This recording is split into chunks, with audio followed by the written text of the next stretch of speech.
자, 안녕하십니까? 안녕하십니까. 네. 뭐 요즘 뭐 우리 투자자 하시는 분들, 그다음에 증권 쪽에서 일하시는 분들 뭐 힘들죠. 네, 바스락거릴 것 같습니다. 영혼이 바스락거릴 것 같고, 일단 사과부터 드리겠습니다. 어제 너무 안일하게 조금 시작부터 좀 이 정도면 반등 나올, 미국 시장 휴장인데 반등 나오지 않을까라고 생각했다가 역시나 이 시장이 반대로 가면서 저는 그렇게 했습니다. 어제 반등 나올 줄 알고 아침부터 일단 조금씩 다 요만큼씩 들어가 봤거든요. 역시나 그냥 우르르 나와서 이거를 어떻게 할까 고민하다 보니까 어제 장 한 2시쯤 넘어가면서부터 외국인들이 장중에 선물 현물 매도를 강화시켰거든요. 그러다가 선물 한 7,000개 정도 매도하던 게 쭉쭉쭉 줄어드는 게 보이더라고요. 아, 이제 됐다 싶어서 좀 늘렸습니다. 주식 비중을 늘렸는데 오래 볼 거 아닙니다. 오래 볼 거 아니고 오늘 반등이라도 좀 나오게 되면 그냥 이런 장에서 요만큼 나오는 게 어디냐 싶어서 다 일단 정리할 것 같고요. 시장의 기조가 그러니까 보통 그런 얘기 많이 했었죠. 아니 이유 없이 왜 이렇게 많이 빠져? 라고 하는데 약세장이 그렇습니다. 이유 없이 빠집니다. 그리고 또 그게 주도를 하는 게 이제 외국인이 이제 참 기이한 욕 나오는 더러운 패턴을 보인다고 하더라도 이게 결국에는 그쪽을 한쪽으로 몰고 가는 이유가 좀 상대적으로 좀 컸었던 레버리지의 정상과 함께 유도하는, 그러면 그거를 자극하기 시작하게 되면 내 포지션이 극대화되거든요. 이런 현상이 나오고 있다는 거에 대해서 느끼게 될 것 같고요. 그러니까 한국 증시는 뭐 저희가 보통 하는 한때 주가 수준에 대해서 뭐 자산이나 뭐 주당 순이익이나 아니 EPS나 아니면 PR이나 이 모든 게 센티멘탈에 그러니까 좀 심리에 따라서 좌지우지되는 게 훨씬 더 큽니다. 그러니까 이런 어떤 변화가 나온다는 걸 봤을 때는 아직은 저점이 아니다라는 쪽으로 무게를 두고 해야 될 것 같고요. 반등하게 되면 역시나 줄일 겁니다. 현금이 먼저고 그쪽으로 바라보시는 게 더 맞다는 흐름이고, 하나 또 잠깐 더 말씀드리게 되면 가상화폐 시장이 이제 계속 또 눈에 들어옵니다. 그래도 지금 다시 반등했다. 네. 이런 이야기가 지금 주류를 이루고 있던데요. 반등하는 게 이게 뭐 그러니까 정상적으로 이쪽도 뱅크런과 함께 이제 어떤 그동안 썼던 레버리지가 청산되는 게 한번 나와야 되는데 이게 됐느냐라는 쪽으로 봤을 때는 아직은 또 안 된 것 같습니다. 그렇기 때문에 그것도 한번 주의하면서 아직은 이제 여러 돌다리를 두들겨 볼게 많은 약세장입니다. 네. 네. 하여튼 우리 투자자분들, 우리 파이로 모니터 가족분들 입장에서는 참 조금 반등한다고 이미 크게 세게 물려 있기 때문에 그렇죠. 조금 반등한다고 또 팔기도 어려워요. 그러니까 일단은 참 어려워요. 하여튼 지금 상황이. 네. 이미 세게 물려서. 그렇죠. 예, 이런 때, 그러니까 뭐 계속 반복적으로 드린 얘기지만, 이거를, 그러니까 그냥 안고 간다고 방법이 없다라고 하게 되면 제가 보기엔 참 방치는 아닌 것 같아요. 네. 그러니까 선택은 좀 하셔야 될 부분들이 있네. 예. 그래서 네. 좀 대안으로 이야기하시는 게 네. 우리가 자꾸 이렇게 좀 조정을 하자 그러면 가지고 있는 걸 다 팔자 이런 식으로 생각하시는데 단 뭐 20-30% 정도만이라도 매도하고 요거를 하시는 게 낫지 않냐 이런 얘기 하시는 분도 있긴 하더라고요. 그게 네. 아, 그랬습니까? 예. 그게 저요. 예. 네. 네. 몰라주셔서 죄송합니다만. 네, 죄송합니다. 네. 제 기억력이 한계가 있어가지고 예. 4일만 지나면 다 까먹어가지고. 요즘 또 방송도 많으시고 대외 활동은 전혀 없으시고. 예. 대외 활동은 전혀 없고. 네. 이거 우리 파이로 모니터 방송만 하는 거 가지고도 기가 쭉쭉 빨려가지고. 그러시고 처음 뵀을 때보다 대표님이 약간 좀 이제 초췌하시고 약간 좀 푸석푸석해지시는 것 같아서 제가 어떻게 좀 장어나 아니면 좀 아니, 화이팅입니다. 좋은 종목을, 종목 정보를, 그러니까 우리 투자의 아이디어를 전해주시면 제가 힘이 납니다. 예. 전에는 드리는데 오래 못 갑니다.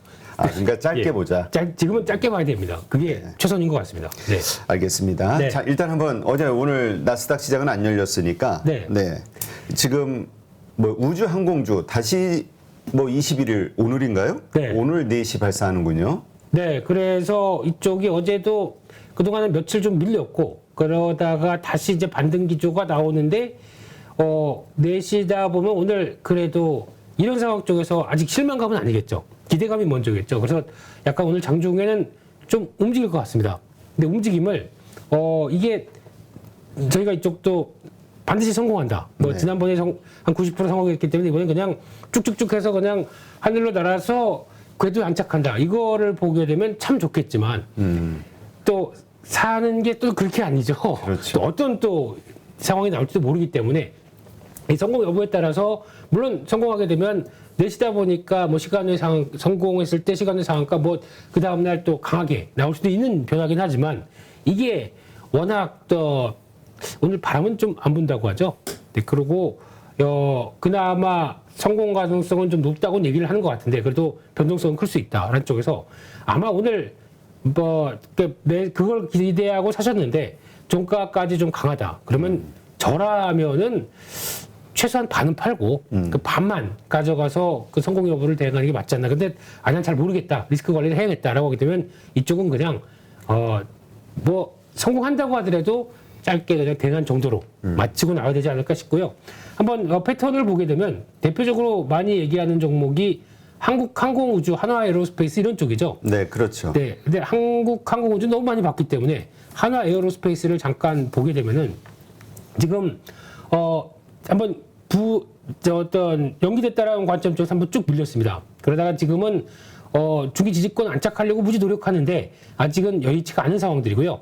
오늘 같은 경우는 적어도 지금 가격대에서 즉 약 한 5만 2천 원이네요. 5만 2천 원대 안착해서 변화가 들어오는 게 확인이 돼야 될 것 같거든요. 근데 그게 근데 지금 저항도 만만치 않습니다. 지금은 약간 역배열이기 때문에 그래서 그 부분까지 들어온다라고 하게 되면 제가 보기에는 일단 너무 큰 기대를 하는 것보다 그 정도에서는 살짝 좀 대응을 하고 그 다음에 다시 저점대를 노리는 게 낫지 않겠느냐라는 쪽도 한번 눈여겨봐야 되지 않나 싶습니다. 물론 이쪽이 방산, 우주항공 다 연결되다 보니까 또 자체적인 뭐 호재나 여러 가지 흐름이 있다고 하더라도 시장 대비해서 강한 종목이 아닙니다. 차라리 강한 종목을 본다라고 되면 한국항공우주죠. 지금 아무래도 탄력은 추세적으로는 움직임이 가장 강합니다. 네, 그럼에도 불구하고 성공하면은 여기서 이제 돌리는 모습에서 직전 고점 실패하게 되면 또 이만큼 또 흔들릴 수 있는 이런 변동성을 보일 수 있는 자리다 보니까 감안하시고 대응하셨으면 좋겠습니다. 네. 네. 그러니까 지금 원래 우리가 이 네. 우주 항공주에 대해서는 누리호 발사 한 하루 이틀 전에는 미리 좀 팔자라는 게 이제 그동안의 뷰였는데 네. 이게 지금 중단되면서 연기되면서 이게 좀 뒤죽박죽해서 미리 막 빠진 것도 있고. 그렇죠. 그러니까 지금 이제 어떻게 대응할 것이냐가 이제 헷갈리는 거라. 네. 근데 지금 말씀은 일단 그래도 한 절반 정도 줄이자. 네. 올라오면 팔자. 네, 일단 팔자. 네, 이게 더 맞는 전략 같습니다. 네, 알겠습니다. 네. 그리고요. 두 번째는 정유주인데요. 어제 정유주 또 유가 하락하면서 흔들리다 보니까 보통 이제 그런 얘기 많이 나오더라고요. 유가가 이제 본격적으로 밀려서 이제 정유 쪽도 마찬가지겠지만 인플레이션을 잡아야 된다라는 쪽의 관점이 나오면서 유가의 하락을 많이 바라시는 것 같지만 유가의 하락은 일단 두 가지가 필요합니다. 그러니까 첫 번째로는 그냥 지난번처럼 120달러 있다가 그냥 하루에 10달러 훅 밀리는 이런 모습들이 나오는 것은 절대 시장에 안 좋습니다. 지금 그렇게 됐을 때 그러면 반대로 저희 시장이 유가가 이제 낮아지기 시작하니까 소비자 물가 지수의 부담이 낮아져서 주가가 올라야죠. 근데 지금 시장 보게 되면 반대로 유가 밀리다 보니까 시장은 더 충격받죠. 국내 증시 같은 게 더 그렇죠. 이게 왜 그러냐면은 경기가 충격을 받고 그에 따른 수요 위축이 나올 걸 대비해서 그런 관점에서 유가가 밀렸다라고 하는 부분은 안 좋은 겁니다. 그러니까 여기서 만약에 또 똑같이 또 밀려서 10달러가 갑자기 밀려서 100달러 가고 90달러 가고 이게 2, 3일 만에 쭉쭉 나온다 그러면 시장엔 안 좋은 신호입니다. 그런데 반대로 유가가 지금처럼 이제 했다가 올라갔다가 왔다 갔다 하면서 이렇게 점진적으로 하향하는 게 가장 좋거든요. 그렇게 되면은 오히려 이제 물가 수준의 부담들이 지난달보다 이번 달이 좀 나을 거고 이번 달보다 다음 달이 좀 나을 거고 하는 반응이 나오게 되면 이제 서서히 물가가 잡히는구나. 이런 쪽에서 경기를 최대한 안 건드리고 금리가 올라가는 이런 변화를 기대할 수 있는 거겠죠. 그래서 어떻게 보면 유가는 완만한 변화가 제일 좋다라는 모든 게 다 그렇죠. 그렇죠. 네. 갑자기 사람이 돌변하게 되면 그것도 이상 대처를 못 하는 거죠. 네. 근데 항상 끊임없이 또 꾸준하게 우리 대표님처럼 항상 그 자리에. 오늘 안 통하네요. 네. 제가 예. 좀 할 말이 없어요. 네. 요즘 너무 지치신 것 같아서 네. 네, 활력소를 좀 만들어드리도록. 아니야, 지치진 않았는데 네. 아 이게 참 이 마음이 아프신 분들 제 성향은 그래도 항상 밝은데 네. 워낙 지금 힘들어하시는 분들이 많다 보니까 또 이거 또 적당히 또 자제를 좀 해야 되지 않나 싶은 알겠습니다. 생각도 들기도 예. 하고 그래가지고 제가 조금 한번 들어가 봤다가 막혀서 그냥 가겠습니다. 진도 나가겠습니다. 그래서 네, 일단은 지금 유가는 그렇다고 해서 유가가 만약에 밀린다 그러면 정유주도 물론 하락하겠다라고 생각하시는 건 맞는데 정유주를 볼 때 가장 중요한 단어를 그거를 생각하셔야 됩니다. 정유할 때 앞에 정자가 정지한다는 얘기입니다. 원유를 정지한다는 게 정유입니다. 그렇다는 얘기는 유가가 물론 비싸게 들어오게 되면 그에 따라서 정지하는 품목들 쫙 있어서 이게 비싸게 나가는 건 맞지만은 지금 정지하는 시설이 부족합니다.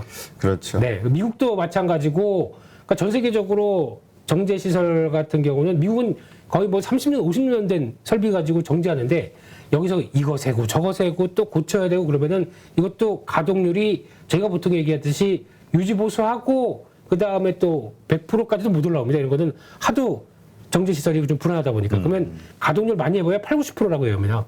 그러다 보니까 미국의 휘발유 같은 경우도 원유를 가져와서 정지를 한다고 하더라도 효율이 많이 떨어지게 되죠.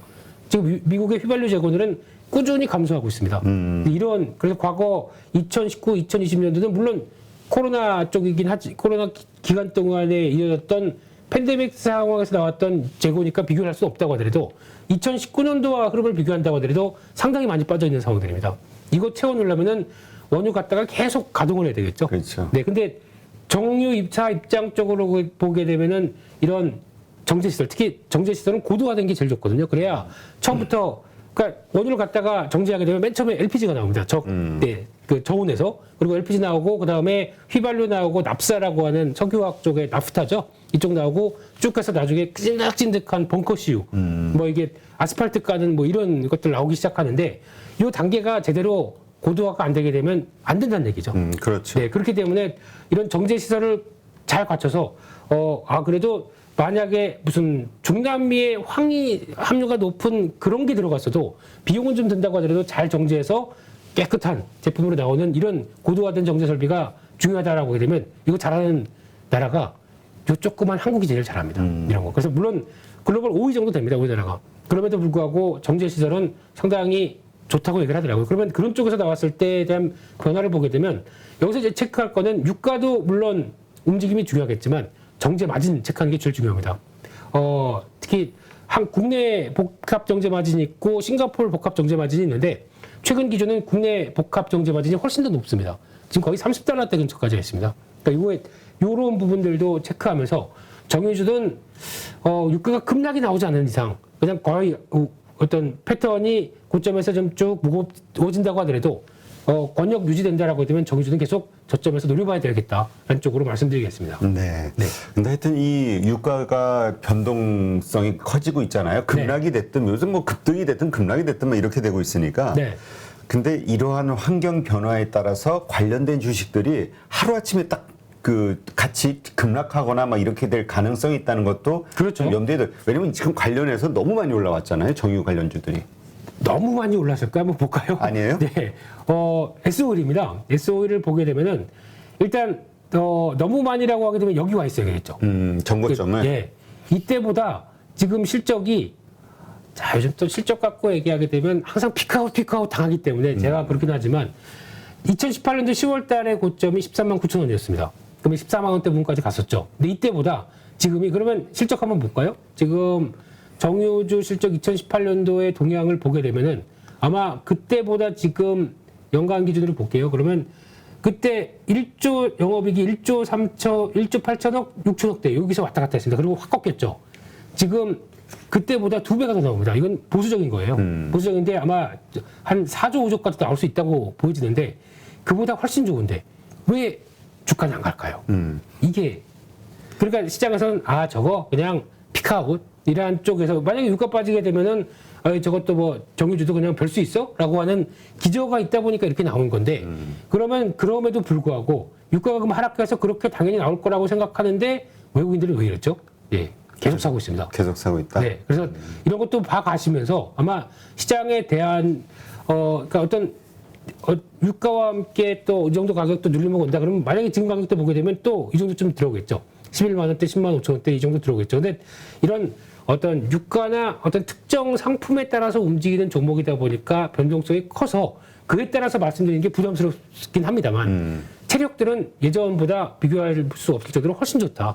이게 관건이라고 하게 되면 그러면 이제 배당도 예전에 안 줬던 거 그냥 확 올라가겠죠. 이런 거 생각하게 되면 여전히 관심은 가져야겠다라는 쪽으로 말씀드렸습니다. 네, 네. 그렇군요. 네.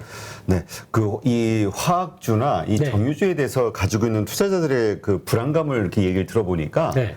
이게 좀 돈 잘 벌다가도 여기는 그냥 갑자기 시설 증설 때문에 돈을 또 확 쏟아붓고 이게 불안해 하더라고요. 요즘 롯데케미칼도 보게 되면요. 좀 특이한 변화가 나옵니다. 롯데케미칼 같은 경우도 시장이 별로 그렇게 썩 좋지 않은데 이건 버티네요. 네, 버티고 잘 안 빠집니다. 근데 거기서 또 보게 되면 요즘 이런 범용 화학 제품 같은 경우도 보게 되면 기관들이 사요. 이게 왜 이럴까요? 이게 아무래도 지금 나오는 동향은 아마 이제 어떤 지금까지 봤던 이제 경기 관련된 쪽에 대한 부담감도 물론 있습니다. 화학 일단 범용이다 보니까. 근데 중국 쪽의 변화 그리고 또 최근에 또 설비 투자 마치고 나오고 있는 앞서 말씀드린 정제 설비들이 나와서 지금 이제 품목들이 좀 더 늘어나는 현상. 그래서 가격들이 예전보다는 약간 좀 정체돼서 하락한 현상. 이게 나오다 보니까 오히려 또 변화가 나오긴 하는데 중요한 거는 이거 하나하나씩 보기 되게 힘듭니다. 그렇죠. 네, 그래서 그럼에도 불구하고 주가가 좀 견조한 움직임이 나온다. 그러면은 따라가지 마시고요. 어느 정도 또 흐름 됐다 그러면 나는 이쪽 잘 몰라라고 생각하시게 되면은 그냥 너무 보지 마시고 파시는 것도 중요하겠죠. 네. 알겠습니다. 네. 자, 그 다음에 좀 부정적으로 보시네요. 유틸리티주 우리 지금 경기 방어주로 네. 우리 양봉 선생님도 네.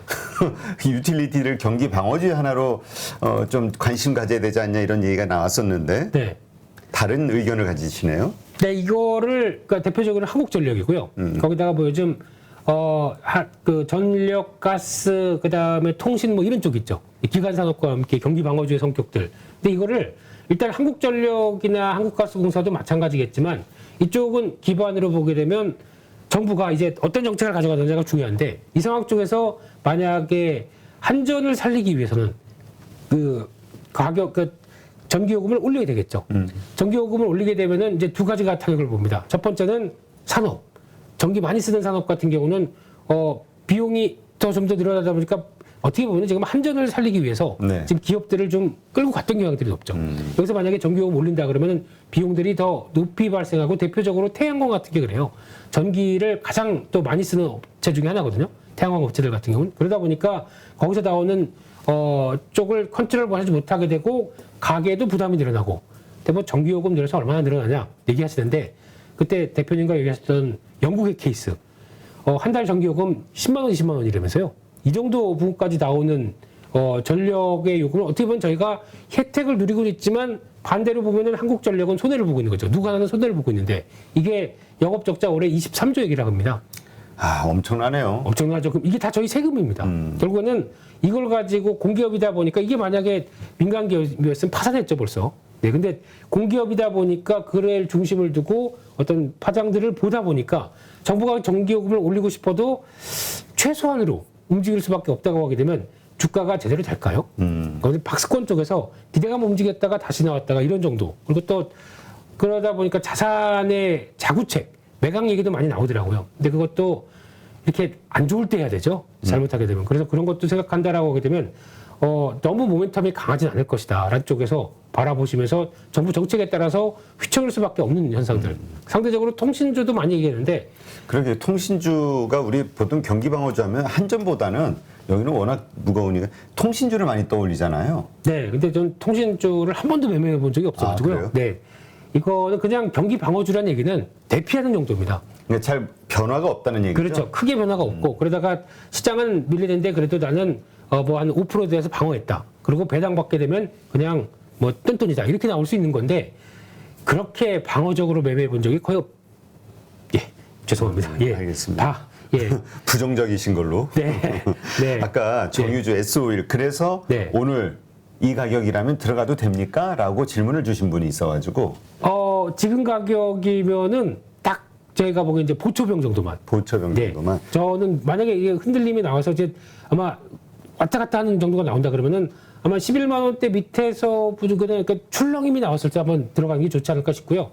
그리고 지금은 분할적으로는 관심 가져도 된다. 저는 지금 또 많이들 얘기하는 게 지금은 신재생 봐야 된다. 또 보다 보니까 증권사의 리포트의 대세는 다 태양광 신재생 쪽이더라고요. 신재생. 네.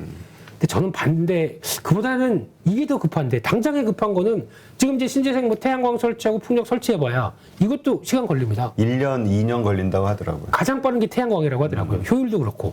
근데 그렇게 됐을 때 이제 기후도 똑같이 아주 쨍쨍 모래알은 반짝, 햇볕은 쨍쨍 이렇게 나와야 예, 이렇게 돼야 좋은 건데 이게 안 되게 되면은 그 또 생각했던 것만큼 안 나오죠. 근데 지금 당장은 이번 겨울 어떻게 보낼 겁니까?